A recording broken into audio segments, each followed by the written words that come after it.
বুধবার প্রকাশিত হলো চলতি বছরের উচ্চ মাধ্যমিক পরীক্ষার ফলাফল। প্রকাশিত ফল অনুযায়ী প্রথম 72 জনের মেধা তালিকায় মালদা থেকে মাত্র এক পরীক্ষার্থী ঠাঁই পেল মেধা তালিকায়। রাজ্য অর্জন করল সম্ভাব্য দশম স্থান। মালদা থেকে মেধা তালিকায় ঠাঁই পাওয়া ওই একমাত্র পরীক্ষার্থীর নাম মৌমিতা মণ্ডল।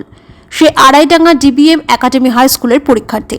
বাড়ি মালদার মানিকচক ব্লকের চৌকি মির্দাতপুর অঞ্চলের গৌরীপুর নতুন টোলায়। তার প্রাপ্ত নম্বর 500-র মধ্যে 488।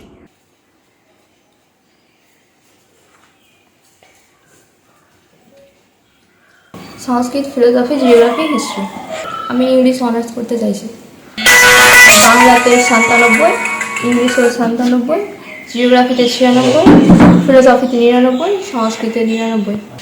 আমার বেশিরভাগ এমসিকিউ একটা ভুল হয়েছে যেটা জানি, আর সংস্কৃতে ওরকম, ফিলোসফিতে ওরকম একটা করে ভুল হয়েছে, আর বাংলাতে ওরকম একটা এসিকিউ ভুল হয়েছে, আর বাকি তো জানি না 2 নম্বর। আর ইংলিশেও ওরকম, ইংলিশে একটা এমসিকিউ ভুল হয়েছে। কতক্ষণ পড়াশোনা করতে বলবে? যখন ইচ্ছা করবে তখনই পড়ুক, সব কিছু ছেড়ে ছুড়ে পড়াশোনাটা করুক এমনটা না। পড়তে ইচ্ছা করলে পড়বে, আর মন দিয়ে পড়বে। হ্যাঁ, টেক্সট বুকটা ইম্পর্টেন্ট, মেইন টেক্সট বুকটা ইম্পর্টেন্ট, আর নোট সাইডে রেখে টেক্সট বুকটাই পড়া উচিত প্রথমে ভালো করে। তুমি কতগুলো টিউশন নিতে? 5টা। আর এখান থেকে যেতে একটু অসুবিধা হয়, কিন্তু পড়তে তো হবে, এটাই আর কি বলবো।